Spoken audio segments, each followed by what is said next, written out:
Many thanks for making a date today on the marketplace. And now let's begin it all. And Ghana Revenue Authority GRA has shut down media company Metro TV for non-payment of taxes to the tune of 2.3 million Ghana cedis.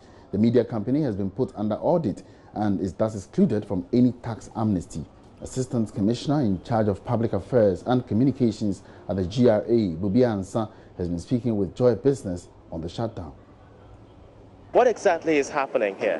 What is happening is that we conducted an audit here, as far as the company is concerned, and we came up with a debt.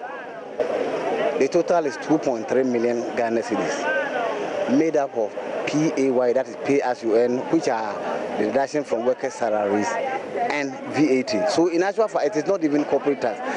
This, a company or an employer acts as an agent for the GRA. So when you deduct the PAYE or you get the VAT from the people you do business with, you are supposed to pay to GRA. They have not paid. It is from 2014 to 2018. So we put it together. We added interest penalty, what we call incidental expenses, and they all came to 2.3. So we are here to execute a distress action. So what we expect them to do, to come and make good the debt, the amount I mentioned, and then we open the place for them. Or if they don't make up the good, we follow up with the other processes. We have shut down the place, everything. When they come and pay, then or we can escalate further action in terms of if they don't pay, then that's what I'm talking about. After 10 days, if they don't pay, we will activate the necessary proceedings. We want the message to get across that GRA, we are serious about collecting taxes to develop this country.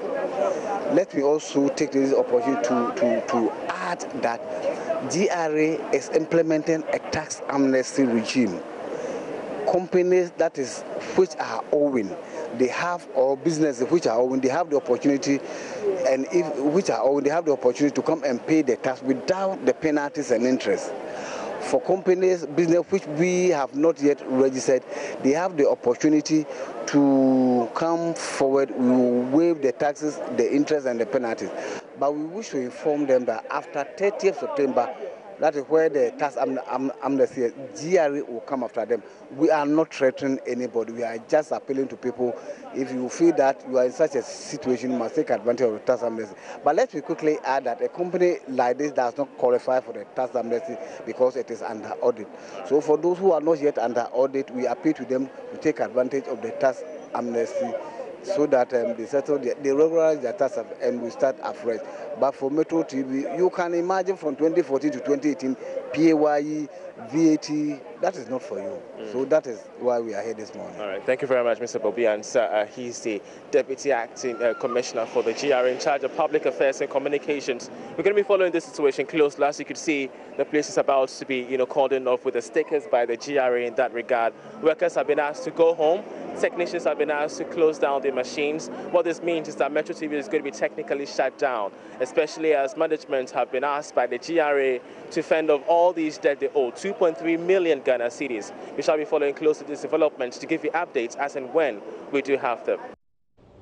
So that's exactly what is happening at the premises of Metro TV here in Accra. Now, still staying on revenue generation, government has postponed the full enforcement of the tax stamp policy to June ending. Sources say the move has been influenced by the inability of some major firms to fully comply with the policy. There's more in this report. Sources say the decision to extend the enforcement date was due to challenges encountered by the big manufacturing firms with high-speed lines in affixing the stamp on their products. Joy Business understands that most of these firms are even proposing the coded system, which is seen as a more efficient way in mobilizing taxes rather than the tax stamp. However, the Ghana Revenue Authority is still working on the current system, while it looks into the coded system being proposed by the large firms. Government earlier this year began implementing the tax stamp policy to try and deal with the revenue loopholes when it comes to taxing some items manufactured locally as well as some imported ones.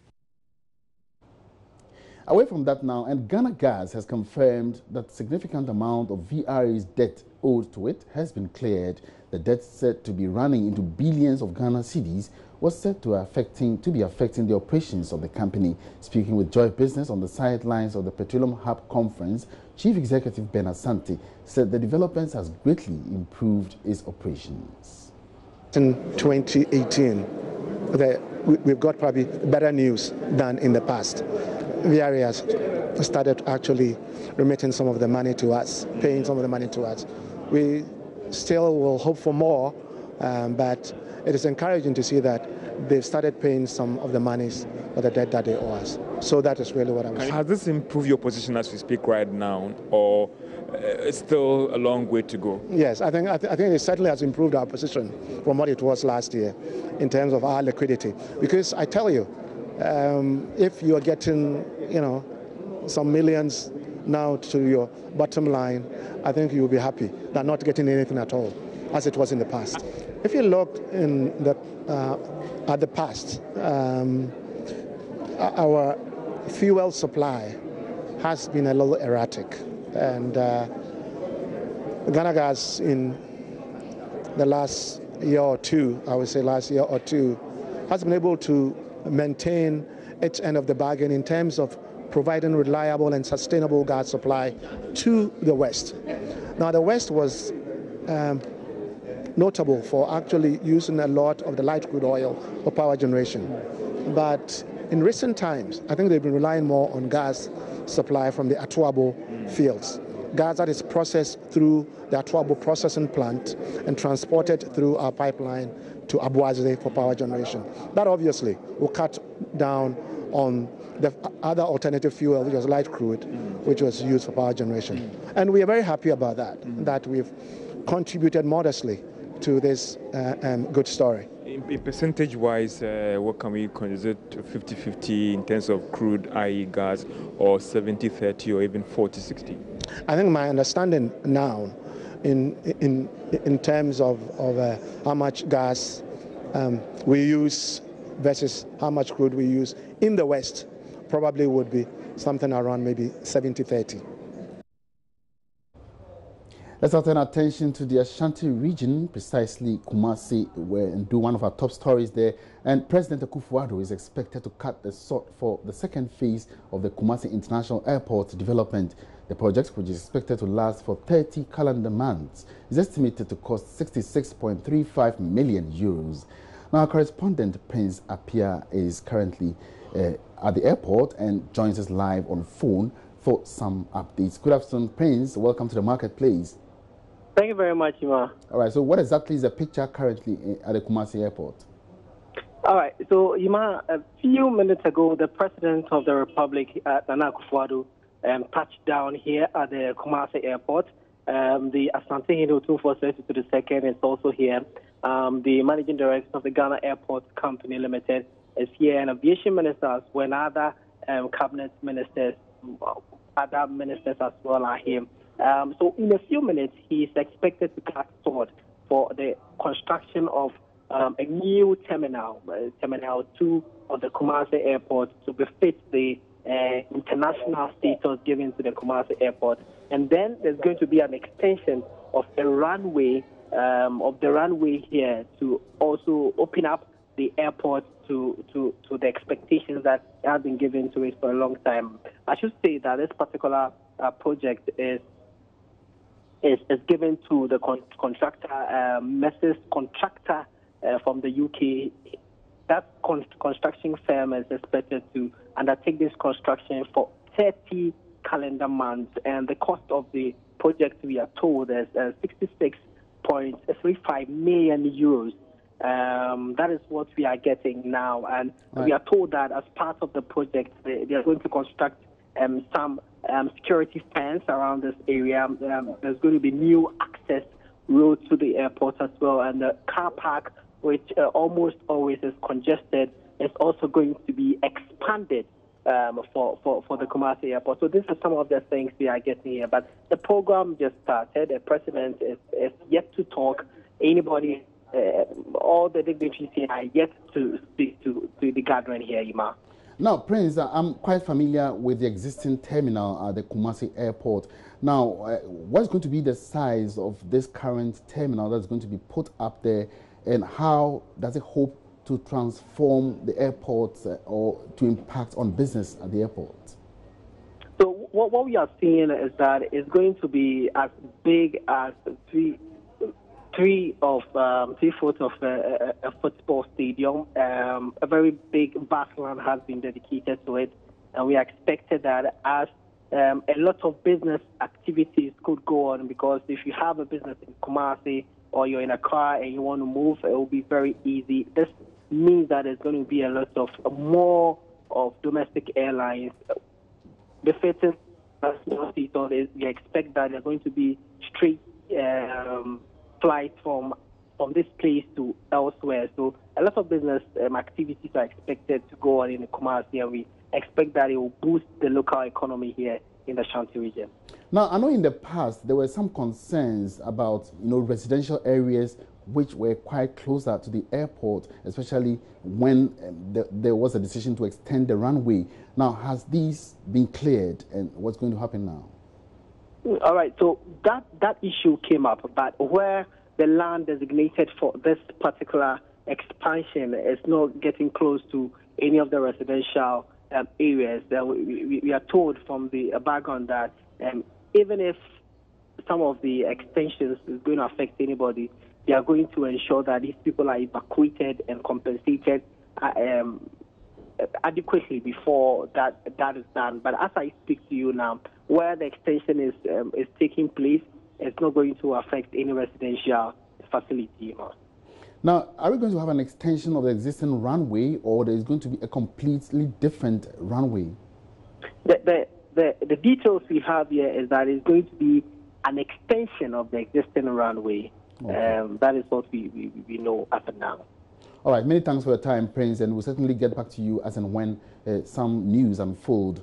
Prince Appiah is our correspondent in Kumasi, and he is currently at the Kumasi International Airport waiting for the sword-cutting ceremony by the president, who has just arrived at the scene. Now, still in Kumasi, government's effort at enhancing financial inclusion is gaining significant grounds. This is because many financial institutions are creating products tailored for individuals and businesses in the informal sector to access credit facilities.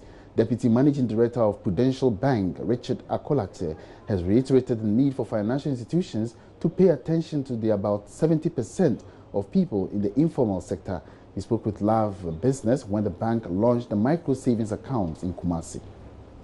A recent World Bank report indicated that only 30 to 40% of Ghanaians have any formal business relationship with banks and financial institutions. It means between 60 and 70% of the population, a significant chunk, which are small and medium enterprises, remain unbanked. Prudential Bank has therefore created the Prudential Micro Savings Account to boost the informal sector confidence. Deputy Managing Director Richard Akolache spoke to Love Business during the launch of the micro savings account in Kumasi. Over 40% of our customers are small and medium scale holders. Now, after some time, we realized that yes, we are trying to help them, but we need to craft a product that will help them, that will be tailored to them. That is why we decided to focus on it and have some of our resources put in that aspect of the banking. So that is why we thought we should have, especially when most of them are not more comfortable with microfinance and they come to us and ask us questions. We realize that we are failing in part of our duty as a bank. What is happening is that because of the challenges of some of the microfinance companies, they may be just a few, but it has shaken the confidence of people generally in banking and saving, and that will not help the economy.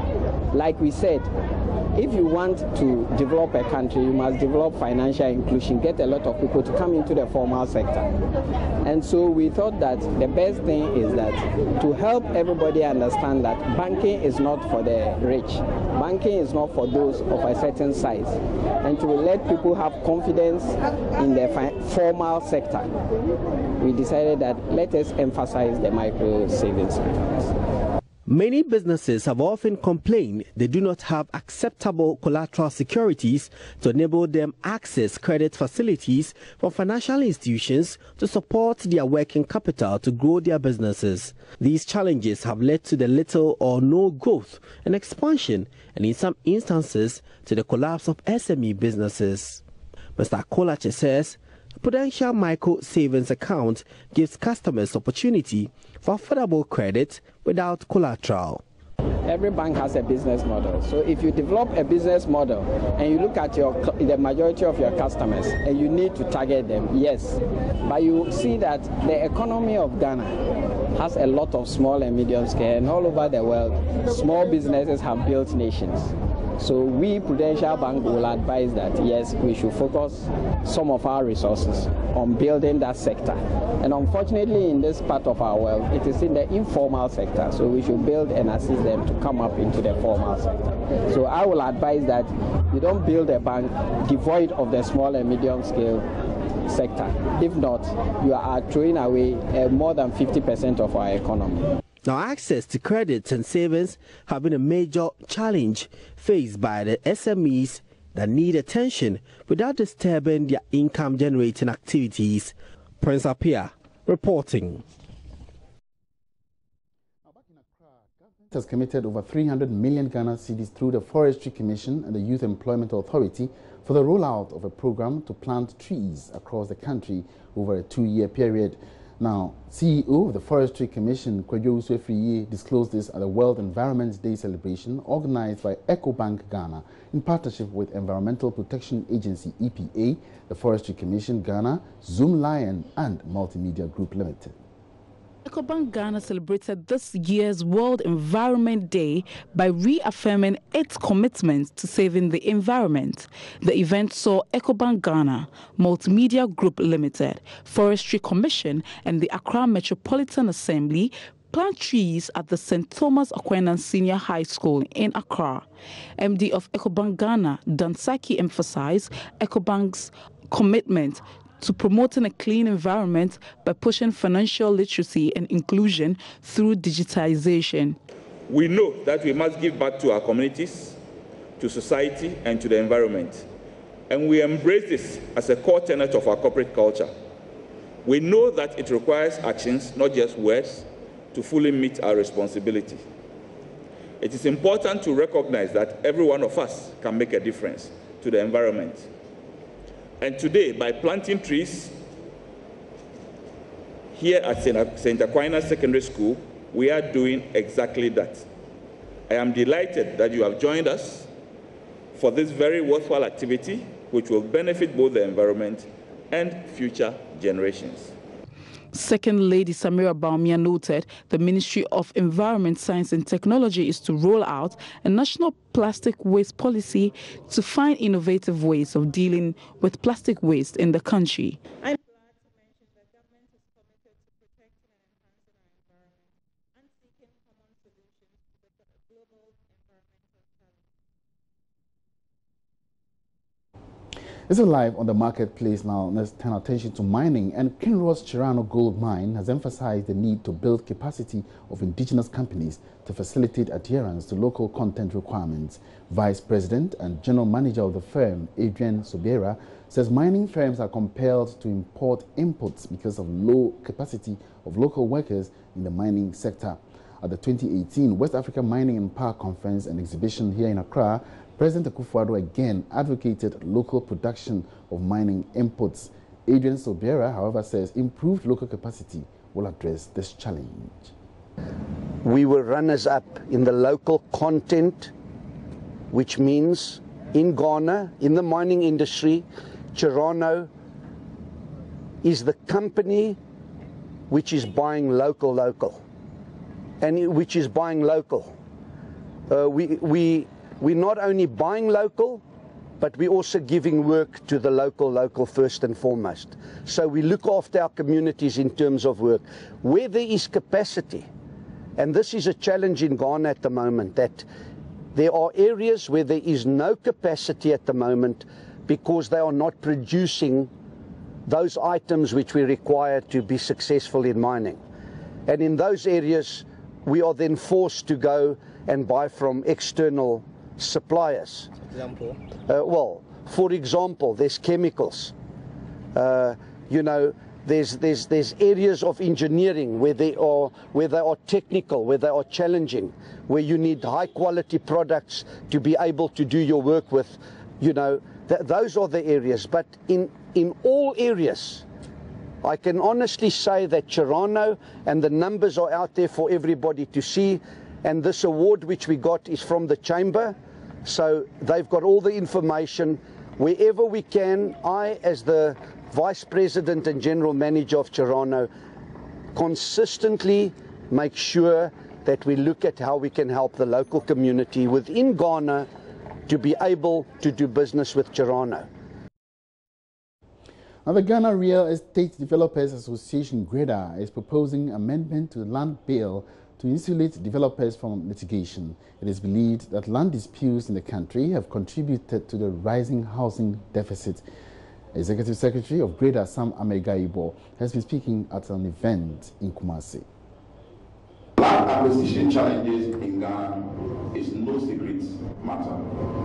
All of us here may have encountered one problem or the other in the course of acquiring land anywhere in Ghana. GREDA, therefore, has seized an opportunity from the ongoing land bill debate and is making some proposals to the committee, that is to the government, but through the committee, to make some provisions in the bill to immune estate developers of litigations, especially among grantors, so that projects can continue and not suffer injunctions which stall development and affect investment in the housing supply industry. We will communicate the outcome of any progress in this direction to all stakeholders in due course. A problem which developers suffer a lot. You have the project ongoing, you have secured land, and he goes to the land to try and till the land. As soon as he starts excavating, here is an injunction from the court. Grantors are fighting over the land. Do you know what happens after the investment? Everything goes to waste.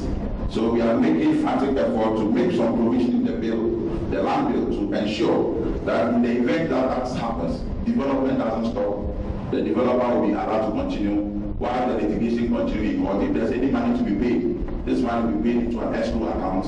When they finish fighting in court, the one who has to collect the money goes to collect so that the projects can continue to go.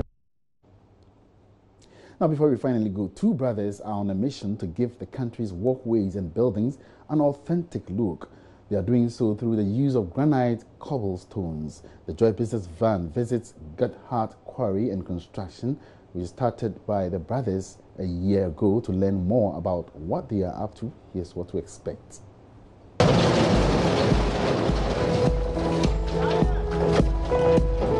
There is just as much gold as there is granite in the country, but granite is least explored.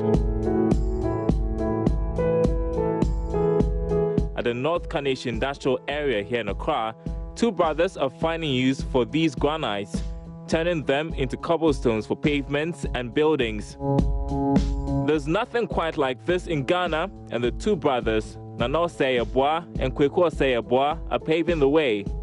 Nana, an engineer, came up with the idea and got his brother Kweku on board. This was me sat in a bank dealing with people's monies and millions and all that, and we started projecting what we can do, we started talking about it, and that's where we started the R&D. All right, so you get the full story tonight, this evening at 5 p.m. on Business Live, and of course with a repeat tomorrow on the Marketplace. And on that note, we draw the curtains down on this afternoon's edition of the Marketplace. My name is Emmanuel Apuaji. It's been great having you on board. Let's meet again same time tomorrow. Have a good afternoon.